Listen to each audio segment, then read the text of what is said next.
Salam sepak bola ya.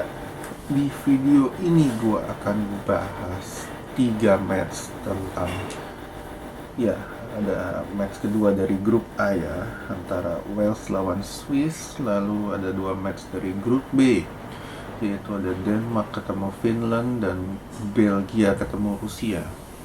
Oke, kita mulai dulu dari Wales lawan Swiss ya. Sebenarnya dua tim ini kekuatannya cukup berimbang ya, baik antara Wales maupun Swiss, sehingga para pengamat pun menjagokan bahwa skornya pun akan berakhir dengan ya mungkin imbang ya, karena baik dari segi kualitas pemain dua tim ini sama-sama nggak ada yang lebih bagus atau lebih jelek. Kita bisa lihat metronomnya Swiss siapa. Metronomnya Swiss di sini mungkin dimotori oleh Granit Xhaka, dan sekali ada Ricardo Rodriguez sekarang main di Wolfsburg atau di mana dulu kan bekas wingernya Milan ya. Nah, lalu dari segi Wales dimotori oleh siapa ya? Tetap sama, dimotori oleh Gareth Bale ya. Lalu kita lihat dari segi permainan dua tim ini benar-benar kacau, baik Swiss maupun Wales. Swiss sebenarnya di sini lebih aktif untuk bisa kuasain bola, beberapa kali ciptain peluang, cuman end passingnya kedua tim ini jelek banget. Wales main gak ada pola, Swiss gak bisa end passing. Jadi kalau gue bilang dua tim ini ya bukan perkara mudah bagi kedua tim ini untuk bisa lolos dari grup ini. Karena apa? Karena mereka masih ketemu Turki ya. Turki sebetulnya kualitas individunya masih lebih di atas dua tim ini, cuman dari segi pola gak jauh beda. Oke? Lalu kita bahas match kedua, ada Denmark ketemu Finland ya. Sebelumnya seperti yang kita tahu bahwa Eriksen sempat kena masalah kesehatan di match ini, sehingga dia sempat tumbang di match ini ya, dan dia digantikan, kalau nggak salah di menit ke-43 digantikan oleh Mathias Jensen. Dan sebetulnya Denmark ketika Eriksen main ini beda, lebih terstruktur, lebih ada polanya, pergerakan pemainnya lebih bagus. Namun pas Eriksen diganti, drop, mainnya jelek, nggak ada pola, bak buk aja mainnya. Sementara Finland pun sama, mainnya juga bak buk, ngandelin umpan crossing segala macam ya.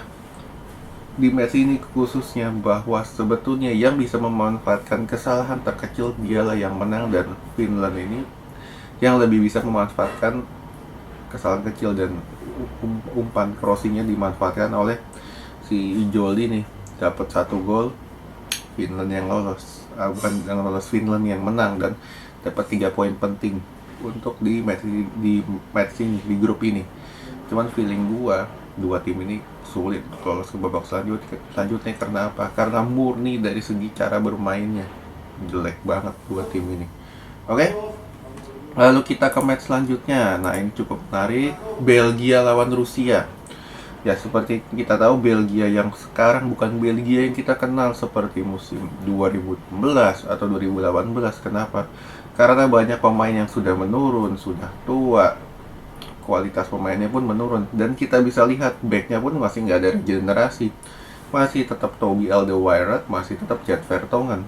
Sementara di lini tengah nggak ada Kevin De Bruyne, nggak ada yang bisa gantiin. Sebetulnya digantikan oleh, kalau di atas kertas ya digantikan oleh si Den Donker. Sementara Eden Hazard nggak main ya. Seperti kita tahu, Hazard selepas musim 2018 hilang entah kemana, lebih sering menghuni ruang perawatan medisnya Madrid ya. Jadi istilahnya gue nggak heran kalau Hazard pun nggak turun secara penuh di match ini, dan digantikan oleh adiknya sendiri, Torgan Hazard, dan kualitasnya memang lagi bagus ini pemain satu. Sementara di depan Mertens, Lukaku, Carrasco. Mertens ini pun juga sama, udah 30 plus. Carrasco pun juga bukan pemain top seperti yang kita kenal lah istilahnya beberapa musim sebelumnya. Ya mungkin yang tetap sama mungkin Lukaku ya. Cuman Lukaku ini kan ngetopnya di mana kita tahu, Serie A. Serie A kualitasnya seperti apa kita tahu sekarang. Saat ini Serie A ini nggak bisa mengimbangi klub-klub dari Liga Primer, Bundesliga, ataupun La Liga. Jadi istilahnya gue nggak heran kalau misalkan Belgia di Euro ini bukan sebagai unggulan favorit. Nah, sekarang kita bisa lihat juga dari segi permainan. Dari segi permainan Belgia pun sama, nggak ada Kevin De Bruyne, ujung-ujungnya bolanya gimana? Agak mirip dengan Inter Milan, Lukaku sebagai pantulan, dua sayapnya masuk, yaitu Casani dan Torgan, ditambah Mertens dan Carrasco. Jadi ujung-ujungnya mainnya pragmatis aja. Pragmatis aja. Yang beruntungnya lawannya cuma Rusia. Rusia di match ini juga sama. Hancur lebur, bukan Rusia yang kita kenal di Piala Dunia 2018. Rusia yang di 2021 2020 Euro ini masih tetap mengandalkan hampir mayoritas muka-muka lama. Contohnya aja gampangnya apa? Bek kirinya Yuri Zirkov ini udah usia hampir 40 tahun masih dipasang.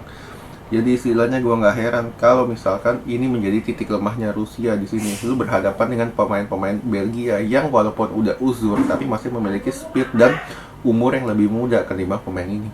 Ya, feeling gue Belgia memang akan lolos, cuman kalau untuk juara akan sangat sulit. Kenapa? Karena murni dari kualitas pemainnya yang sudah menurun, ditambah polanya Belgia ini yang terlalu textbook. Ya, oke, sekian dulu.